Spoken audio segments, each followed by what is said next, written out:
느헤미야가 포로로 잡혀갔다가 세 번째 귀환하는 이스라엘 백성들의 내용이에요. 그래서 느헤미야가 밤중에 성벽을 둘러봅니다. 성벽을 둘러보면서 마음이 아파요.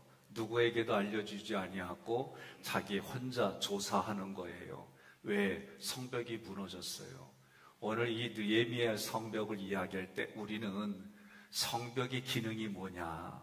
대적으로부터 침입하는 걸 막아주는 거예요. 또 성벽은 기준이 되는 겁니다.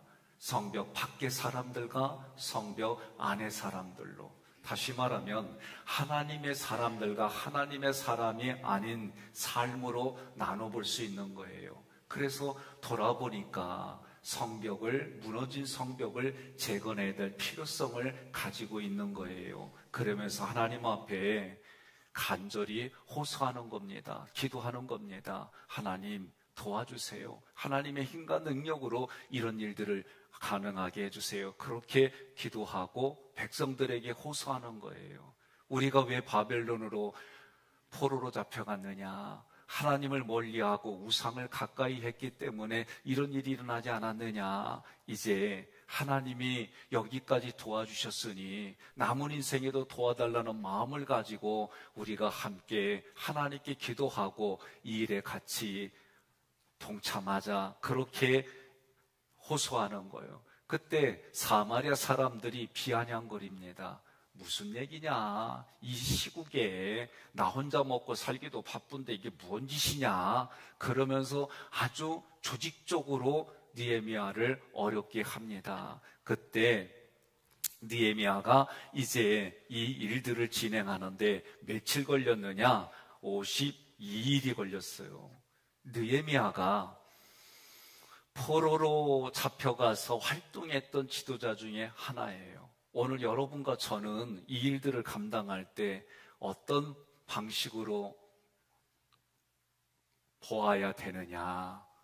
우리가 이곳에 같이 신앙생활을 해요. 서로 하다 보면은 불편한 게 있으면 말하기 싫고, 또 서로 사정들을 알다 보면 얘기하기가 어려워져요. 저도 우리 교회 온 지 지금 이제 5년 차예요. 그러면 익숙할 건 익숙해요. 처음에 왔을 때에 여기 한 바퀴를 김지호 목사하고 돌면서 하나님, 여기가 저에게 주신 교회입니까?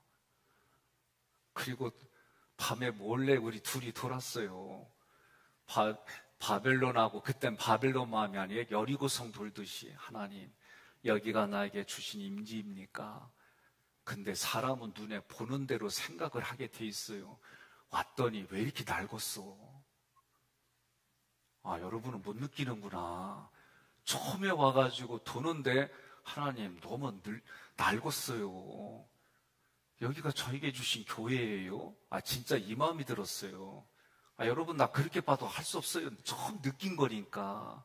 그리고 내 속에 뭐냐면 여리고성 겁나게 견고하고, 와, 이런 게 있나? 이건데 나는 하나님, 여기가 나에게 주신 임지입니까?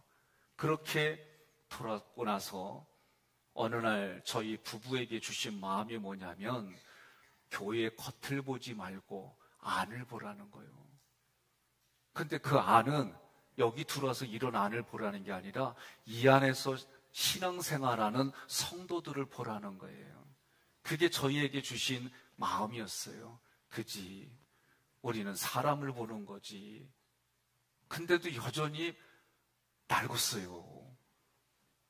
그래서 제가 주일에서도 가서 3년이 됐을 때에 교회를 쉽게 말하면은 성도들의 의식구조, 그 다음에 교회 인프라, 그리고 지역에 대한 것들, 이거를 조사하는 단체에다가 돈을 주고 의뢰했어요.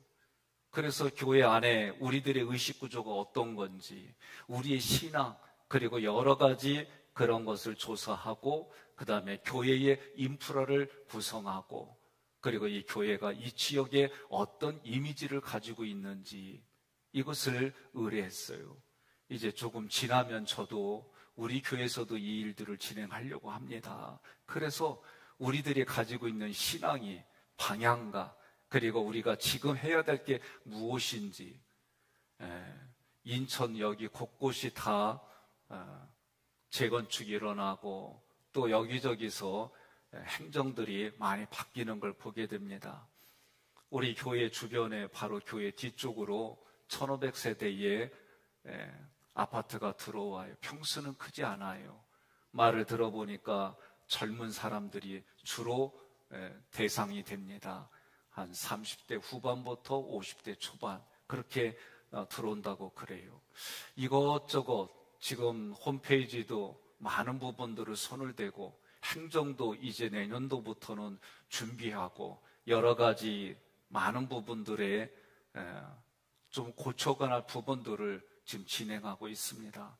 우리 교회 밖은 우리 성도들이 한 장 한 장 쌓아 올린 땀의 열매예요. 그러나 오래됐어요. 이제 낡았어요. 그래서 우리 장로님들하고 몇 차례의 의논을 했어요. 형식을 옛날 형식, 어떻게 보면은 르네상스 시대처럼 그런 모습으로 갈까? 다양한 의견들을 가지고 있다가 그래도 미래를 생각하고 주변에 우리 교회가 젊은 사람들이 들어올 수 있는 구조로 바꿔보는 건 어떠냐, 그런 마음을 가지고 우리가 업체도 선정했어요. 제가 이렇게 저렇게 생각해 보니까 우리가 가져야 될 성전에 대한 개념이 뭘까라는 생각을 해봤어요. 그랬을 때에 여러분, 하나님이 처음 이스라엘 백성을 내가 너희들을 이렇게 창대하게 해줄 거야. 그리고 그 조상들이 애굽의 고센 땅에 수십 명이 머물러서 그들이 출애굽할 때는 수백만 명이 애굽을 나오게 됩니다. 그때 하나님께서 모세에게 내가 너희들과 함께 할게. 내가 거기서 말할게. 내가 보여주는 대로 모양대로 식양을 너는 그렇게 만들어. 그게 성막이에요. 그러니까 성막은 하나님이 나와 함께 하신다. 그곳에서 내가 너에게 말해주겠다. 이게 성막의 시작이에요. 그러면 이 성막이 시작할 때에 우린 출애굽기를 함께 공부했어요. 이스라엘 백성들이 아무런 대가 없이 그저 하루하루 먹을 식량만 받고 노예처럼 일했어요. 그런데 그들이 나갈 때는 하나님이 복을 주셔서 어떻게 복을 주셨느냐? 야, 니네들 좀 제발 빨리 나가. 나가는데 힘들지? 원하는 게 뭐예요? 내가 생각해 이런 게 원한 거 같아. 금은 보석에 먹을 거리에 그냥 막 싸서 바리바리 싸서. 요번에 추석 때 시골 갔더니 바리바리 싸서 주잖아요. 안 그래요? 예. 그래도 이스라엘 백성들이 나갈 때는 그렇게 주셨는데, 그렇게 주었는데, 그게 뭐냐? 예. 애굽의 여러 건축들을 지을 때 노동력 없이, 그러니까 노동력의 대가 없이 그랬지만 하나님이 거기를 나갈 때는 그 대가를 가지고 나가게 해주셨어요. 그리고 나서 하나님이 성막을 질 때에 너네들이 가지고 온 그것 가지고 짓게 했어요. 다 참여했느냐? 참여하지 않았어요. 옆에 분한테 그래요. 참여할래? 참여 안 할래? 이상하게 기도하자, 헌금하자, 모이자 그러면 아멘이 별로 안 나와. 어쩐 일이요? 원로 목사님 때는 겁나게 얘기 잘했대는데, 여러분, 성경대로 그들에게 주신 의들은 뭐냐? 하나님의 성막을 짓는데 그 물질을 쓰라고 하나님이 주셨어요. 옆에 분한테 그래, 아멘하지 않으면 진도 못 나가 그러세요. 그러니까 하나님이 그렇게 그들에게 복을 주셔서 했어요. 재미난 걸 보게 돼요. 그렇게 했더니 하나님이 기뻐하는 성막이에요. 성막은 뭐냐? 하나님이 나와 함께 하시는 그 현장이에요. 그 함께 하시는 하나님이, 살아계신 하나님이 말씀을 듣는 자리예요. 그래서 성부 하나님은 여러분과 제가 신앙생활하면서 내 마음속에 가져야 될 그 깊은 의지는 뭐냐? 교회는 하나님이 나에게 공급해 주신다. 뭘 공급해 주시느냐? 말씀을 공급해 주시는 거예요. 그 말씀이 내게 영혼을, 내 마음의 심령을, 그리고 내 육체를 향하여 주시는 하나님의 말씀이 세상에서 싸워서 이기는데 이스라엘 백성들에게 세상을 주셨어요. 그게 가나안이에요. 그게 광야예요. 그러면 그것을 주시면서 뭐 하느냐? 정복하라는 거예요. 다스리라는 거예요. 하나님의 형상과 모양을 가지고 정복해서 너희가 발로 밟고 너희가 손을 대는 것을 너희에게 주겠다 말이요. 이것이 모세오경에 일관되게 주시는 말씀이에요. 그러면 하나님이 그렇게, 하나님이 내가 너와 함께 거해서 너에게 말하는 그 성막을 졌는데, 그리고 성막을 짓고 이들에게 뭘 주시냐면은 하나님의 말씀을 이제 줘요. 너희는 이 말씀을 가지고, 이 기준을 가지고 이렇게 살아. 그런데요, 그 말씀과 기준을 가지러 시내산에 올라갔어요. 모세가 여호수아 한 사람을 데리고. 그리고 많은 백성들이 기다립니다. 근데 자기들의 한계치에 도달하니까 눈에 안 보여요. 눈에 안 보이고 내려오지 않아요. 그러니까 뭐라고 생각해요? 죽었나 보다, 뭔 일 있나 보다, 우리가 싫어서 도망갔나? 별의별 생각을 다 하는 가운데에 사람들이 보고 들은 게 뭐예요? 애굽의 문화예요. 자기 삶의 기준이에요. 자기가 살아왔던 거예요. 노예가 싫다고 했지만 보고 듣고 말하는 거는 노예의 습관, 노예의 생각뿐이에요. 그러면서 아론을 협박해요. 하나님을 만들어내라는 거예요. 그러니까 아론이, 야, 니네가 성막을 지려고 내놓은 거 말고 이제 더 이상 내놓을 게 없어요. 그러니까 뭐예요? 꼼쳐놨던 거 니네 이거 가지고 와봐. 그래서 그거 가지고 뭐 만들었어요? 금송아지 만들었어요. 잘 들으십시오. 저도 오늘 말씀을 준비하면서 제 나름대로 결단해낼 수도 있지만 또 왜 그렇게 했는지도 설명을 하겠습니다. 그거 가져오라고 하니까 그들이 여기저기 숨겨놨던 거, 자기 자신을 위해서 쓰려고 했던 거를 가져왔어요. 그거 가지고 뭐 만들어요? 금송아지 만들어요. 금을 녹여가지고 금송아지 만들고, 아마 눈은 다이아몬드 집어넣었을까? 뭐 다양하게 어쨌든 그 당시에 문화를 가지고 자기의 생각을 내놓아서 뭘 만들었느냐?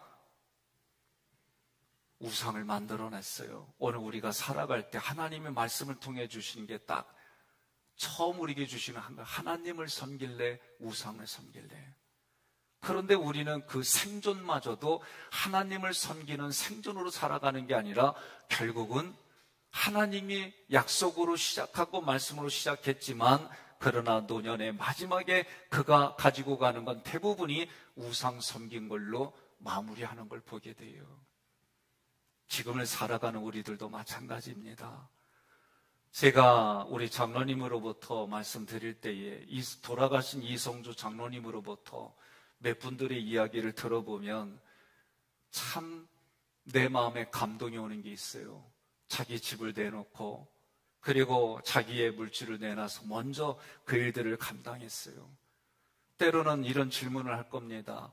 돌아가실 때 또 그들의 자손들 여러 가지를 보면서 우리가 기억할 게 있습니다. 신앙은 나와 하나님과의 관계예요. 나하고 하나님과의 관계예요. 두 번째로는 지금입니다. 성경을 보면 그렇게 모세는 여호수아라는 인물을 남겼지만 여호수아는 후대를 남기지 않았어요. 무슨 얘기입니까? 여호수아가 후대를 남기지 않아가지고 거기에 사사기가 들어가면서 얘기가 뭐냐면 자기 소견에 오른 대로. 그러니 우리들도 마찬가지입니다. 지금 나의 신앙은, 지금 나의 배우자의 신앙은, 지금 우리 자녀들의 신앙은 지금이지 과거 얘기 아니에요. 그러니 신약에 와서 신앙의 4세대를 이루자고 할 때 바울은 디모데를 남겼고, 디모데는 충성된 증인들을 남겼고, 충성된 증인들은 또 다른 충성된 증인들을 남긴 신앙의 4세대를 오늘 내가 신앙의 1세대가 됐으면 신앙의 4세대를 만들어가고 내 아버지, 할아버지의 그 모습에서 내가 신앙의 4세대가 됐으면 내가 다시 신앙의 1세대가 돼서 신앙의 4세대를 만들어가자는 거예요. 옆에 분한테 그리우, 오늘은 빨간 날이라 목사님이 마음껏 할게요. 그냥 포기하고 앉아있어 그러세요. 오늘 우리는 성경을 통해 내가 가져가고 내 삶에 지금 적용할 거를 가져가는 거예요. 느헤미야가 세 번째 이스라엘 백성들이 포로로 잡혀갔다가 세 번째로 3차 포로에서 귀환한 그 내용들이에요. 이때 바벨론의 왕은 아닥사스다 1세예요. 어제 정영남 목사님이 내용을 조금 여러분들에게 선포해 주셨어요. 이 아닥사스 1세로부터 무슨 허락을 받았냐면 성전의 성벽이 무너졌단 말이에요. 이 성벽을 중건하라는 허가를 내줘요. 그런데 이 허가를 받고 와서 보는 거예요. 와가지고 뭐래요? 분석해야지요. 분석 안 하고 어떻게 해요? 분석을 했습니다. 밤에 이렇게 돌아봅니다. 돌아보는데 느헤미야 3장에 보면 이 예루살렘 성전에 10문이 나와요. 하나, 둘, 셋, 넷 해서 10개의 문이 나옵니다. 그리고 10개의 문마다 통행하는 성격이 다 달라요. 그런데 3장에서 보니까 1절에 양문이에요. 우리로 해석하면 이게 양문을 건축하는 거예요. 대제사장 엘리야십이 그의 형제 제사장들과 함께 일어나 양문을 건축하여 문짝을 달고 성벽을 건축하고 망대에서부터 하늘 망대까지 여기 뭐가 써냐면 성별했다라고 쓰여 있어요. 하나님의 성전, 하나님의 것을 할 때는 성별이에요. 여러분 꼭 기억하세요. 구별해서 드려야 되는 거예요. 그냥 드리는 거 아니에요. 근데 양문부터 시작했어요. 대제사장과 오늘 우리 교회 조직으로 말하면 담임 목사로부터 목회자들이 솔선수범해서 하나님께 하는 거예요. 이번에 저희가 대략 부가가치세까지 해가지고 7억의 돈이 됐어요. 처음에 11억 몇천이 나왔어요.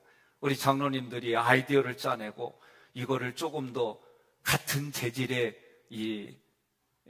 건축비를 좀 줄여보자. 작전을 너무 잘 썼어요. 제가 보니까. 그렇게 해서 이거를 해가지고 대략 부가가치세까지 7억까지 나왔어요. 오늘 양문이라고 하는 것은 하나님 앞에 예배 드릴 때에 제물을 드리는, 그래서 제물이 된 양들이 왔다 갔다 하는 통로예요. 영적인 의미는 뭐냐? 항상 우리가 이 땅에 신앙생활의 출발점은 그리스도, 하나님 앞에 제물이 된, 나 때문에 제물이 되신 어린 양 그리스도, 그리스도의 희생을 통해 오늘 우리는 신앙생활의 출발이에요. 항상 우리의 기초는, 우리의 머릿돌은, 나의 삶의 기초는 희생하신 예수 그리스도예요. 그래서 대제사장들이 이 양문에서부터 시작하는 거예요. 오늘 저도 7억에 대한 10분의 1을 저도 결단했습니다. 쉽지는 않아요. 전체적인 액수는 제가 더 하나님께 결단했지만 먼저, 그리고 우리가 가만히 혼자 생각해 봤어요. 포로로 귀환했는데 1차, 2차, 3차, 우리가 외곽은 1차, 내부는 2차인데 내부도 이렇게 또 나눠서 할 거예요. 한 번에 다 할 수 있는 여력이 안 돼요. 그러니 나눠서 하는데 오늘 여러분들이 느헤미야가 뭐라고 그러냐면 우리들이 알아듣기 쉽게 동참하자 그러는 거예요. 동참합시다.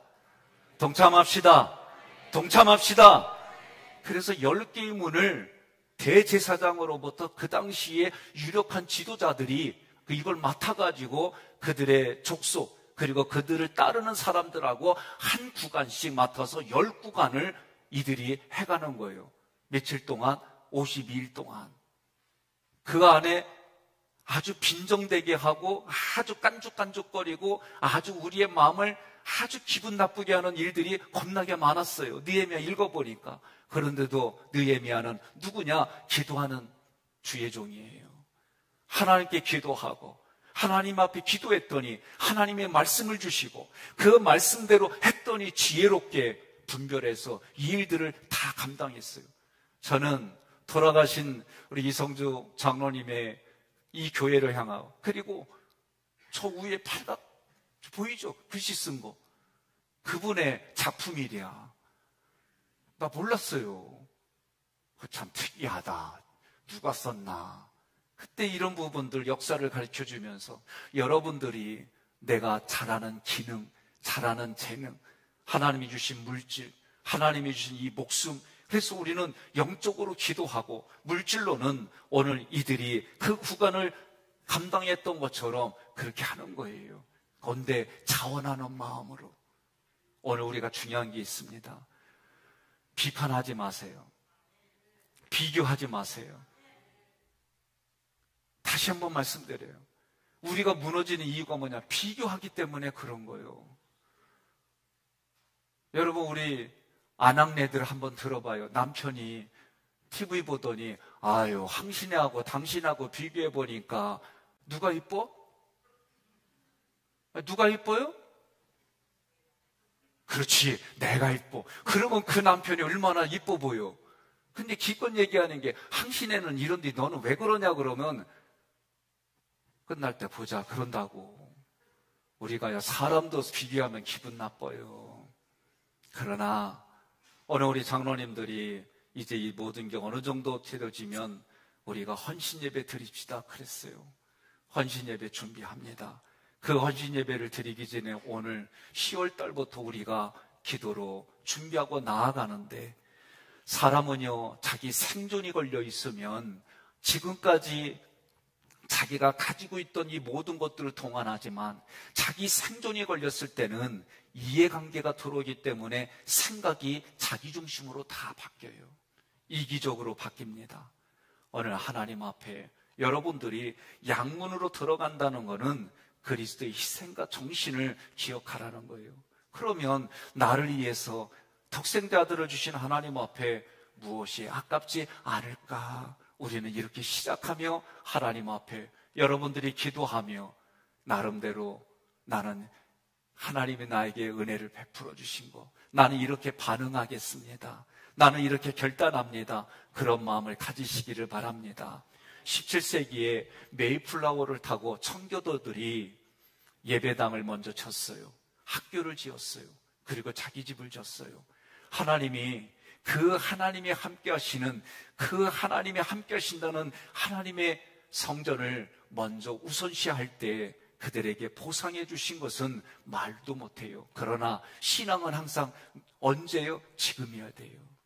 내 부모로부터 다윗 때문에 솔로몬이 은혜를 받았고 복을 받았지만 솔로몬의 지금의 신앙생활이 하나님 보시기에 우상 숭배하고 하나님을 멀리하니까 다윗 때문에 솔로몬을 치지 않지만 솔로몬이 죽은 이후에 두 나라로 분열됩니다. 그리고 서서히 망해갔어요.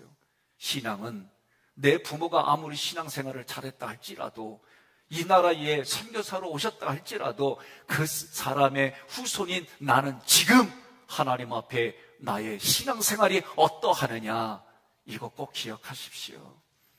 하나님의 원리입니다. 두 번째는 어문이에요. 어문은 어부를 낚는 이 말씀 구조를 상기시키는 거예요. 하나님이 우리에게 양의 문을 통해서 사람을 낚는 어부가 되게 한 게 어문이에요. 이 하스나라는 자손들이 여기를 맡았어요. 이 하스나는 가시라는 뜻이 있어요. 가시는 뭐요? 찔러요. 가시가 있는 사람은 가까이 안 하려고 그래요, 사람들이. 그러니까 내가 분석을 잘하고 날카로운 거 가지고 있으면 한마디로 말하면 네 주변에 사람 없구나, 그러면 딱 맞아. 근데 이 가시를 가졌다는 얘기는 상처가 많다는 거예요. 뭘 해도 다 상처로 받아들여요. 살아온 삶의 배경이 어렵고 힘들게 고통스럽게 자란 사람들이 자기 마음에 가지고 있는 게 상처예요. 상처가 너무나도 많아서 말만 하면은 상처밖에 얘기를 안 해. 그런데 왜 하나님은 이렇게 상처가 많아서 남을 찌르고 쉽게 상처를 받는 사람들에게 어문을 맡겼을까? 예수 그리스도의 피로 그 상처가 다 치유됐다 그거요. 어문을 완성했다는 얘기는 그 상처가 다 치유됐다 그 얘기입니다. 이쪽이 북쪽의 성벽의 양문과 어문이에요. 그 다음에 서쪽은 옛문이라고 되어 있어요. 옛문 6절에 이게 구문이에요. 다른 말로 말하면 옛날 문, 구문 여야디와 부스데 아들 무슬름이 중수했어요. 여기는 무슨 뜻이냐면 우리의 본성을 처리하는 거예요. 우리의 과거의 본성, 나 육신 조금만 마음에 안 들면은 아주 날카롭게 가시로 찌르던 그런 것들을 여기서 완전히 처리하라는 거예요. 이게 영적인 의미예요. 다시 말하면 공동체의 가치관을 세우는 거예요. 여러분, 교회는요 어떤 곳일까? 에베소서 요번에 세미나 했어요. 하나님에 있는 모든 성품이 충만이, 신적인 충만이, 성품이 예수님에게로, 예수님에게 온 충만이 교회와 나에게로, 교회와 나에게 온 것이 모든 만물에게로. 그래서 이 옛문, 구문은 우리 교회 공동체가 가져야 될 게 뭐냐? 성장하고 성숙하는 거예요. 내가 신앙생활 오래 했어요. 내가 신앙생활 내 주변에 내 가족 중에 목사님이 계시고 장로님이 계시고 선교사가 있고 그러면 그것 때문에 나를 드러낸다면 나의 신앙의 성장과 성숙을 보여줘야지요. 너희 착한 행실을 보여주라 그랬어요. 자기가 자기 자신을 드러내는 것은 신앙적이지 않지만 다른 사람들에게 교훈을 주기 위해서 내가 신앙의 성장과 성숙을 보여주는 교훈이 필요할 때는 보여줘야지요. 내가 우리 교회에 수십 년 이 교회 산증인이 됐어요. 그러면 나를 통해서 다른 사람들이 나를 보면 신앙생활은 저렇게 해야지. 그의 삶으로 보여준 것이 있으니까 내 안에 있는 예수의 믿음의 그 분량만큼 향기로 나가니까 우리가 뭘로 보여? 성장과 성숙이 있으려면 나의 본성을 처리하는 것이 옛날 문이에요. 그래서 내가 여기서는 버릴 것과 지킬 것을 구분하는 거예요. 13절에 골짜기 문이 나옵니다. 이 골짜기 문은 광야를 통과했다라는 영적인 의미가 있어요. 그러니 오늘 느헤미야의 문을 처리하는 걸 보면 출애굽기 구조도 하고 비슷해요. 많은 성경의 구조도를 하고 보면은 반복해서 나오는 걸 보게 돼요. 광야를 통과한 건 한마디로 뭐예요? 겸손한 거예요. 겸손의 롤모델은 누구입니까? 예수님이에요. 하늘 보자 버리시고 이 땅에 인간의 몸을 입고 오신 이 겸손, 죽기까지 순종하신 그 겸손을 본받으라는 거예요. 그러면 이 겸손한 사람들이 뭘 줘요? 위로를 주는 거예요. 그것을 통과한 사람들에게 하나님은 뭐예요? 위로를 주는 거예요. 그냥 위로가 있는 게 아니에요. 여기까지가 서쪽이고 남동쪽은 이제 14절에 분문이 나옵니다. 레갑의 아들 말기야가 중수했어요. 이 분문은 이제는 본성을 했다면 우리 겉에 보이는 육체의 일을 처리하는 거예요. 왜냐하면 여기를 통해서는 쓰레기, 폐기물들만 이 문을 통과했어요. 그러니 우리의 육체가 아직 세상의 가치에 젖어 있어서 행동했던, 죄에 익숙했던, 나 중심의 이기적인 그런 육체의 일들을 처리하는 자리예요. 한마디로 말하면 정화시키는 거예요. 15절에 샘문이 나옵니다. 이 샘문은 고로새의 아들 살륜이 했는데 이 샘문은 말 그대로 어떤 의미냐면 성령이 계속 공급되는 거예요. 그러니까 오늘 이 문도 보면 성령이 공급되려면 우리 죄된 본성과 육체의 죄들이 처리가 돼야 성령이 내 안에서 역사하는 거예요. 이제 동쪽을 중건하는 자들이 누구냐? 26절에 수문이 나와요. 이 수문은 느디님 사람들이 거기서 하는 거예요. 근데 신기하게 여기는 특별하게 정결한 건축했다는 게 안 나와요. 무슨 말이냐? 하나님의 말씀은 1.1획도 다르게 안 갔어요. 하나님의 말씀은 온전해요. 하나님의 말씀은 완벽해요. 그런 의미로 맡았지만 성전을 건축 재건했다는 얘기가 없어요.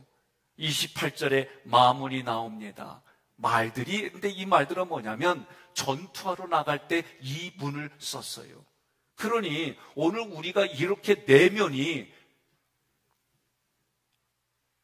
중건이 되어져서 교회 밖을 나갈 때는 뭐가 되는 거예요? 십자가 군병이 되고 하나님의 군사가 돼서 영적인 전쟁에 승리하게끔 하는 그런 훈련된 말들이 나가는 거예요. 동문이 나옵니다. 29절에. 신기하게도 이 동문으로는 하나님의 영광이 임하고 나가는 곳이에요. 아무나 그곳을 들어온 게 아니에요. 그러니 이렇게 우리가 밖에 나가서 싸우는 이들에게 하나님의 영광이 임재가 되었단 말이에요. 이게 그런 의미가 있어요. 자, 한미간문이 나옵니다. 마지막 10번째 문 31절이에요. 여기는 금장색 말기야가. 그러면 여기는 이 밑값이라고 하는 건 무슨 뜻이냐면 약속, 점호의 뜻이에요. 마지막 문은 마치 요한계시록을 생각하게 해요. 하나님의 심판과 하나님의 보상이 동시에 이루어지는 하나님의 나라에 대한 이야기예요. 예루살렘의 10가지 문이 영적으로 그런 의미를 담고 있습니다. 여러분, 느헤미야서를 전체적으로 읽으면 하나님의 기도했더니 하나님의 말씀을 주시려고 느헤미야야 기도해라 그런 거요. 그래서 하나님 앞에 순종해서 기도했더니 말씀이 공급됐어요. 그 말씀을 통해 느헤미야가 탁월한 지도력을 발휘합니다. 느헤미야만 있어갖고 됐을까요? 안 그래요. 그 당시에 38명의 유지들이 적극적으로 도왔어요. 우리 교회로 말하면 지금 17분의 장로님들이 적극적으로 저를 도왔어요. 그래서 장로님들이 문을 하나씩 막고, 그리고 여러분들이 거기에 같이 달라붙어서 교구로, 속회로, 선교회로 달라붙어서 일들을 감당한 거예요. 이랬을 때에 백성들의 봉사가, 희생적인 봉사가 함께 이루어졌다 그랬어요. 다 하나님의 성막을 짓는데 동참하지 않았어요. 그러나 동참하지 않았던 사람들은 마지막 자기가 우상을 섬기는데 자기의 모든 걸 바친 걸 보게 됩니다. 기억하십시오.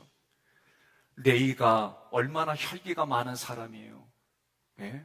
하나님 앞에 저주받아서 뿔뿔이 흩어졌지만 이때 하나님을 섬길래, 우상을 섬길래 그때 쓰임받았던 사람들이 레이입니다. 저주받던 레이가 그때 하나님께 헌신하고, 그때 하나님께 희생하고, 그때 하나님께 봉사해서 저주받은 그 레이가, 그들의 족속이 가장 하나님이 기업이 되는 귀한 인생이 되고 가문이 되어졌어요. 오늘 우리 교회가 시장에서부터 그리고 여기에 오기까지 역사가 있었습니다. 오늘 그 역사 속에 초대에 함께했던 우리 어르신들로부터 이제 이 주변에 우리 교회에 오실 분들이 있어요. 하나님이 약속한 사람들이 있어요. 그 사람들이 오기 위해서 이제 우리가 다시 성전을 재건축을 진행을 합니다. 여러분, 기도로 먼저 함께 해주십시오. 기도하는 가운데 하나님 내가 이렇게 물질로 동참하겠습니다. 하나님 내가 몸으로 이렇게 동참하겠습니다. 얼마 전에 우연히 만난 자리에서 목사님, 사모님이 그런 얘기를 안 하는데 자기 딸이 있는 교회가 이러이런 모습으로 비 피해가 너무 심하다는 거요. 나 그런 얘기를 안 들어야 되는데 들으니까 어떻게 해요? 하나님 무슨 뜻입니까? 이거 도와주라는 얘기입니까? 아니면은 그냥 기도만 하라는 얘기입니까? 그러다 그 앞에서 주신 감동이 있어서 전화했어요. 우리 교회가 이걸 감당하겠습니다. 그리고 한쪽에서는 아니 앞으로 우리가 이걸 하는데 뭘 또 이거를 해. 한쪽에서는 저도 계산이 될까요? 계산이 돼요. 이것저것 고민스럽기도 하고, 그래서 홍 장로님하고 그 현장을 가봤습니다. 현장을 가봤더니 비 피해가 다 침수가 된 게 아니라 비가 지붕으로부터 쏟아지는데 입구 쪽만 돼요. 우리 장로님이 이것저것 진단하더니 목사님 어느 정도 들어가는데 많아봐야 몇백만 원이고 이렇게 하면 될 것 같아요. 내게는 복음이요. 아이고 알아들으셔야 되는데 하나님은 감당할 사이즈만 주셔가지고 우리가 이것을 하기 전에 그 교회를 신경 쓰게 하나님이 해주셨구나. 항상 뭐든지 이런 원리가 있어요. 그래서 하나님 앞에 우리가 7억에 대한 이것에 대한 물질을 또다시 11조로 하나님 어느 교회를 도울 텐데 그 교회가 그냥 우리가 인간의 생각이 아니라 하나님이 주신 원리대로 해서 우리 교회가 복을 받고 이 교회에서 복을 받은 교회가 신앙생활을 지금 하나님 앞에 바르게 해서 그의 심령이 일어나고 그의 가문이 일어나고 물질의 형통함이 있고 생명이 일어날 뿐만 아니라 육신이 하나님께 구별되어져서 일어나는 사건들이 오늘 너의 쓰던 기도로 통한 우리 외곽의 이 성전 건축이에요. 우리 장로님들과 의논하는 가운데 목사님, 우리가 아파트가 다 입주가 되어지고 이걸 하게 되면 컴플레인이 많으니까 예벽부터 진행을 합시다. 참 좋은 말이에요. 긍정이 돼요. 그리고 이 일들을 진행하는 겁니다. 우리 장로님들도 어떤 분은 금식 기도도 하시고 어떤 분은 이것을 위해서 저한테 저기 무명으로 목사님 이렇게 합니다. 목사님만 알고 기도해 주세요. 그래요. 오늘 제가 우리 교회 처음 여리고성을 돌듯이 돌 때 하나님 여기를 저에게 주신 교회입니까? 응답을 받았고 그리고 2주차 새벽에 하나님이 분명하게 저에게 레마 음성을 주셔서 그때 이 시간에 선포했습니다. 내가 너에게 100배의 복을 주었다. 그래서 저는 여러분들한테 이것이 나는 여러분들에게 어떻게 흘러갈지 모릅니다. 믿음으로 가져가십시오. 그것이 여러분의 가문이 심령이 물질로 만남에 이런 것들이 여러분의 자손이 어떻게 흘러가는지 그리고 하나님 앞에 내가 어떻게 반응하고 해야 될지 이제 하나하나 뚜껑을 열어갑니다. 오늘 일들을 감당할 때 저도 이 10개의 문 중에 가장 먼저 양문의 제사장이 그의 자손들과 함께 담당했던 것처럼 저와 저의 가정이 이 일들을 오늘 첫 번째 것에 11조로 하나님 결단했습니다. 또 앞으로 여러 가지 일들을 진행할 때에도 하나님 이 일들을 감당할 수 있도록 은혜 베풀어 주시고 길을 열어주시고 그 말씀하신 대로 저는 믿고 저는 제 손에 주신 내 손에 무엇이 있느냐라고 모세에게 물었을 때 지팡이가 있습니다. 그 지팡이라고 얘기할 때 그 지팡이를 홍해를 가르니로 썼고 그 지팡이로 방향을 정했던 것처럼 저에게도 주신 그 모든 것 가지고 이 일들을 감당하겠습니다. 결단하는 시간이 오늘 10월 첫 번째 이 시간입니다. 오늘 여러분들도 저와 같이 이렇게 함께 하셔서 여러분의 심령이 살아나고 여러분의 가정이 살아나고 여러분의 가문이 부흥하고 여러분의 자손이 복을 받고 하나님이 약속한 대로 그 100배의 복이 여러분의 삶의 실제가 되기를 주님의 이름으로 축복합니다.